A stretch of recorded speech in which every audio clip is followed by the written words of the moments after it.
Mazs ieskats, kā tu dzīvo ilūzijā. Vakarā pēc smaga darba esi atnākusi mājās, tu jau kā ierasts esi uztaisījusi sev vīna glāzi vai ko citu, apsēdies un sāc šķirstīt savu jau iecienīto Facebook vai Instagram, un tu ieraugi foršu rakstiņu. Un tev viņš tā rezonē, ka tu viņu arī nošēro tālāk, jo tur sieviete runā par to, kad viņa ir atteikusies no nevēlamiem cilvēkiem, kas dod tikai nelabvēlīgas emocijas un viss tā negatīvi. Viņa ir atteikusies arī no tiem, kas no viņas ir atteikušies. Viņa vairs nemeklē un neskrien pakaļ, un tādējādi viņa izjūt šo savu vērtību. Un tev tas ļoti rezonē.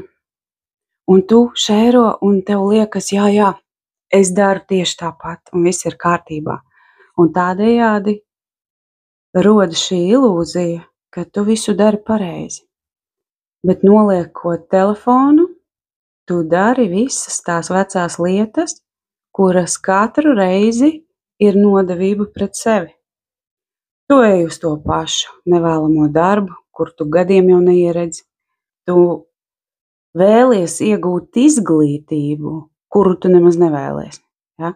Kāds tev to ir pateicis, ka tev tā būs labi, tev tā vajag, un tas ir vienīgais arī tavs ceļš, un daudz maz arī nopelnījis, un tomēr tas tev būs derīgi. Tu dzīvo tajās pašās destruktīvajās attiecībās, un tas, ka tu pašēro rakstiņu, ka tu ar kādu tur tādu cilvēku vairs nesatiecies un neļauj savā teritorijā tam cilvēkam būt, ar to tev pietiek.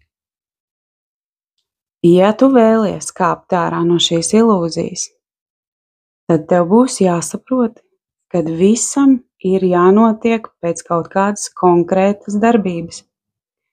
Tie cilvēki, kas dzīvo kolosālās attiecībās, kas dara to, kas viņiem patīk, kas mācās to, kas viņiem patīk, tie cilvēki izvēlas sevi.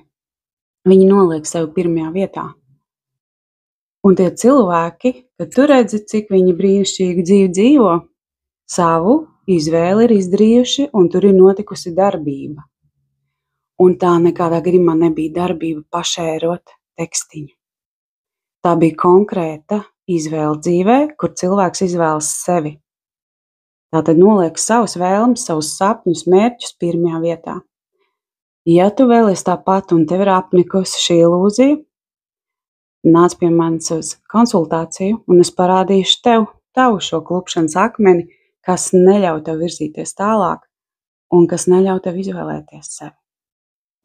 Lai tev forša diena!